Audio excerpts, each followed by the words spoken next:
ಎಲ್ಲರಿಗೂ ನಮಸ್ಕಾರ. ಇವತ್ತೊಂದು ಪ್ರೋಟೀನ್ ಪೌಡ್ರ್ ಮಾಡೋಣ ಬಂದ್ರಿ. ನೋಡಿ, ಅದು ಸೋಯಾ ಕಾಳು, ಅದು ಹಾಕ್ಕೊಂಡು ಹುರ್ಕೊಳ್ಳೋಣ ಚೆನ್ನಾಗಿ. ಇದು ಕೆಂಪಕ್ಕಿ ಹಾಕ್ಕೊಂಡಿದ್ದೀನಿ, ಅದು ಹುರ್ಕೊಂಡಿದ್ದೀನಿ. ಇದು ಅರ್ಕ ಅಂತಾರೆ, ಅದು ನೋಡಿ ಇದು ಹಾಕ್ಕೊಂಡಿದ್ದೀನಿ. ಮತ್ತು ನವಣೆ ಹಾಕ್ಕೊಂಡಿದ್ದೀನಿ, ಅದು ಚೆನ್ನಾಗಿ ಹುರ್ಕೊಳ್ಳಿ. ಬಿಳಿ ಜೋಳ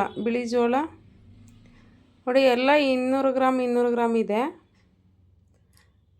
ಇದು ಕಪ್ಪು ಉದ್ದಿನಕಾಳು ಹಾಕಿ ಹುರ್ಕೊಂಡಿದ್ದೀನಿ, 200 ಗ್ರಾಮ್ ಇದೆ. ಇದನ್ನು ಹೆಸ್ರು ಕಾಳು ಹಾಕ್ಕೊಂಡು ಹುರ್ಕೊಂಡಿದ್ದೀನಿ. ಎಲ್ಲನೂ ಚೆನ್ನಾಗಿ ಹುರ್ಕೊಂಡು ಪುಡಿ ಮಾಡಿದ್ರೆ ಚೆನ್ನಾಗಿರುತ್ತೆ. ಇದು ಸ್ಟೋರ್ ಮಾಡೋದಲ್ವ, ಬೇಗ ಹಾಳಾಗ್ಬಿಡುತ್ತೆ ಇಲ್ಲಾಂದರೆ, ಹುರಿದಿಲ್ಲ ಅಂದರೆ. ಕಡಲೆಕಾಳು 200 ಗ್ರಾಮ್ ಇದೆ ನೋಡಿ. ಇದು ಮನೆಯಲ್ಲೇ ಮಾಡ್ಕೊಳ್ರಿ, ಚೆನ್ನಾಗಿರುತ್ತೆ ಪ್ರೋಟೀನ್ ಪೌಡ್ರು. ಗೋಧಿನೂ 200 ಗ್ರಾಮ್ ಇದೆ. ಇದು 1 kg ಗೋಧಿಗೆ 1 kg ರಾಗಿಗೆ ಇಷ್ಟು ಹಾಕಿದ್ದೀನಿ.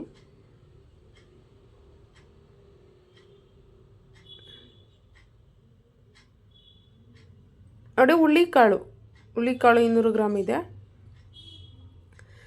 ಎಲ್ಲ ಚೆನ್ನಾಗಿ ಹುರ್ಕೊಳ್ಳೋಣ. ಇದು ಮಸೂರು ಬೇಳೆ, ಇದು 200 ಗ್ರಾಮ್ ಇದೆ. ಎಲ್ಲ ಸೇಮ್ ಇದರಲ್ಲೇ ಅಳತೆಯಲ್ಲಿ ಹಾಕ್ಕೊಂಡಿದ್ದೀನಿ. ಇದು ನೋಡಿರಿ, ಇದು 150 ಗ್ರಾಮ್ ಇದೆ. ಇದನ್ನು 200 ಗ್ರಾಮ್ ಹಾಕ್ಕೊಬೋದು, ನಾನು ಕಡಿಮೆ ಹಾಕಿದ್ದೀನಿ. ನೋಡಿ, ಅಗಸೆ ಬೀಜನೂ ಸೇಮ್ ಇದೆ. ನೋಡಿ, ಇದು ಮಕ್ಕಾನ 100 ಗ್ರಾಮ್ ಇದೆ, ಅದರಲ್ಲಿ ಅರ್ಧ ಹಾಕ್ಕೊಂಡಿದ್ದೀನಿ. ನೋಡಿರಿ, ಗೋಡಂಬಿನೂ 200 ಗ್ರಾಮ್ ಇದೆ.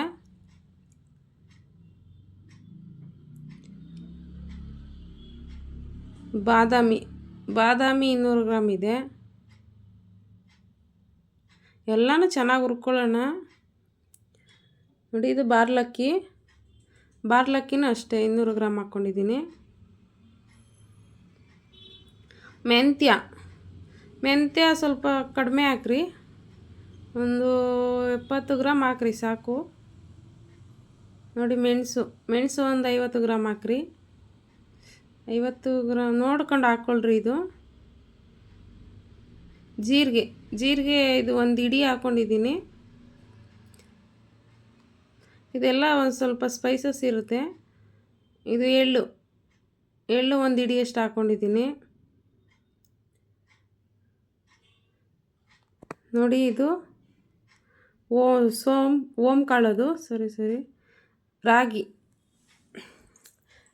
1 kg ಅಷ್ಟಿದೆ. ಎಲ್ಲ ಚೆನ್ನಾಗಿ ಹುರ್ಕೊಂಡು ಎಲ್ಲ ಮಿಕ್ಸ್ ಮಾಡಿಕೊಂಡು ಮಿಲ್ಗೆ ಹಾಕ್ಸ್ಕೊಳ್ಳೋಣ. ಮಿಲ್ಗೆ ಹಾಕ್ಸ್ಕೊಂಡು ಚೆನ್ನಾಗಿ ಜರಡಿ ಮಾಡಿ ಇಟ್ಕೊಂಡ್ರೆ ಒಂದು 6 ತಿಂಗಳು ಬರುತ್ತೆ. ನೋಡಿ, ಮಿಲ್ಗೆ ಹಾಕ್ಸ್ಬೇಕು. ಇದು ಮಿಕ್ಸಿಲೆಲ್ಲ ಮಾಡೋಕ್ಕೆ ಹೋಗ್ಬೇಡ್ರಿ, ಮಿಲ್ಗೆ ಹಾಕ್ಸಿದ್ರೆ ಚೆನ್ನಾಗಿ ಬರುತ್ತೆ. ನೋಡಿ, ಜರಡಿ ಮಾಡಿ ಬಾಕ್ಸ್ಗೆ ಹಾಕ್ಕೊಂಡಿದ್ದೀನಿ. ನೋಡಿ, ಒಂದು 3 ಸ್ಪೂನ್ ಹಾಕ್ಕೊಂಡು ಕಲಿಸ್ಕೊಳ್ಳೋಣ. 1 ಗ್ಲಾಸ್ಗೆ 1 ಸ್ಪೂನ್ ಹಾಕ್ಕೊಳ್ರಿ. ನಿಮ್ಮ ಮನೇಲಿ ಎಷ್ಟು ಜನ ಇದ್ದೀರಾ ಅಷ್ಟು ಸ್ಪೂನ್ ಹಾಕ್ಕೊಬೇಕು. 1 ಗ್ಲಾಸ್ಗೆ 1 ಸ್ಪೂನ್ ಅಳತೆಯಲ್ಲಿ 3 ಗ್ಲಾಸ್ ಹಾಕ್ಕೊಂಡಿದ್ದೀನಿ ನಾನು.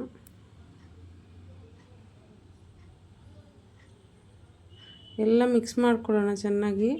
ನೋಡಿ, ಇದು ಚೆನ್ನಾಗಿ ಮಿಕ್ಸ್ ಮಾಡ್ಕೊಂಡು ಒಂದು ಸೈಡ್ ನೀರು ಕಾಯಕ್ಕೆ ಇಟ್ಕೊಳ್ಳೋಣ. ಗಂಟಾಗ್ಬಿಡುತ್ತೆ. ಇದು ಕದ್ರಬೇಕಾದ್ರೆ ನೋಡ್ಕೊಂಡು ಕದ್ರಿ, ನಿಧಾನಕ್ಕೆ ಬಿಸಿ ನೀರಿಗೆ ಹಾಕಿದ್ಮೇಲೆ ಬಿಡೋಕೆ ಹೋಗ್ಬೇಡ್ರಿ, ಇಲ್ಲ ತಳ ಕಚ್ಚಿಬಿಡ್ತೈತೆ. ಅಲ್ಲೇ ಇಟ್ಕೊಂಡು ಕದ್ರಬೇಕು, ಚೆನ್ನಾಗಿ ಮಿಕ್ಸ್ ಮಾಡ್ತಾನೆ ಇರಬೇಕು. ಕೈ ಬಿಟ್ಟರೆ ಹೋಯ್ತು, ಎಲ್ಲ ಗಂಜಿ ಎಲ್ಲ ಹೋಗ್ಬಿಡುತ್ತೆ, ಎಲ್ಲ ಫುಲ್ ಗಂಟಾಗ್ಬಿಡುತ್ತೆ, ಕುಡಿಯೋಕ್ಕೂ ಆಗೋಲ್ಲ. ನೋಡಿ, ನೀರು ಕುದೀತಾ ಇದೆ. ನೋಡಿ, ನೀರು ನೋಡಿ 1 ಗ್ಲಾಸ್ಗೆ 2 ಗ್ಲಾಸ್ ಅಳತೆ ಹಾಕ್ಕೊಬೇಕು. ಚೆನ್ನಾಗಿ ಕುದಿಬೇಕು ಫ್ರೆಂಡ್ಸ್. ನೋಡಿ, ಈ ಥರ ಇರುತ್ತೆ. ಚೆನ್ನಾಗಿ ಕುದ್ದ ಮೇಲೆ ಯಾವ ಥರ ಆಗುತ್ತೆ ನೋಡಿರಿ, ಸೂಪರಾಗಿರುತ್ತೆ. ನೋಡಿ, ಸ್ವಲ್ಪ ಉಪ್ಪು ಹಾಕ್ಕೊಳ್ಳೋಣ. ಉಪ್ಪು ಹಾಕ್ಕೊಳ್ರಿ, ಬೆಲ್ಲ ಬೇಕಂದ್ರೆ ಹಾಕ್ಕೋಬೋದು, ಬಟ್ ಬೆಲ್ಲ ಹಾಕ್ಕೊಂಡು ಕುಡಿಯೋಕ್ಕೆ ಇಷ್ಟಪಡಲ್ಲ ಒಬ್ಬೊಬ್ಬರು. ಉಪ್ಪು ಹಾಕ್ಕೊಂಡು ನೋಡಿ ಚೆನ್ನಾಗಿ ಕುದಿಬೇಕು. ನೋಡಿ ಈ ಥರ ಎಲ್ಲ ಮಿಕ್ಸ್ ಮಾಡ್ತಾನೇ ಇರಬೇಕು, ಬಿಡಬಾರ್ದು ಕೈ. ಅದೊಂದು ಅಳತೆ ಬರುತ್ತೆ ನೋಡಿರಿ. ಸೇಮ್ ಈಸಿನೇ ಇದು. ಪೌಡ್ರ್ ಮಾಡಿಕೊಂಡ್ರೆ ನೀವು ಆರಾಮಾಗಿ ಒಂದು 6 ತಿಂಗಳು ಸ್ಟೋರ್ ಮಾಡಿ ಕುಡಿಬೋದು. ನೋಡಿ ಕಲರ್ ಚೇಂಜ್ ಆಗಿದೆ, ನೋಡಿ ಎಷ್ಟು ಚೆನ್ನಾಗಿ ಬಂದಿದೆ. ಒಂದು ಸ್ವಲ್ಪ ತಾಳ್ಮೆಯಿಂದ ಮಾಡಿಕೊಂಡ್ರೆ ತುಂಬ ಚೆನ್ನಾಗಿರುತ್ತೆ ಫ್ರೆಂಡ್ಸ್. ಒಂದು ಗ್ಲಾಸು ಬೆಳಗ್ಗೆ ಖಾಲಿ ಹೊಟ್ಟೆಲಿ ಕುಡಿದ್ರೆ ನೋಡಿ, ಬೆಳಗ್ಗೆ ಎದ್ದ ತಕ್ಷಣ ಒಂದೊಂದು ಗ್ಲಾಸ್ ಕುಡೀರಿ, ಒಳ್ಳೆಯದಾಗುತ್ತಂತೆ, ಚೆನ್ನಾಗಿರುತ್ತಂತೆ ಹೆಲ್ತು. ಚೆನ್ನಾಗಿರೋದು ಇಂಪಾರ್ಟೆಂಟ್ ಅಲ್ವಾ ಫ್ರೆಂಡ್ಸ್. ಸಪೋರ್ಟ್ ಮಾಡಿರಿ ಹಿಂಗೆ. Thank you for watching.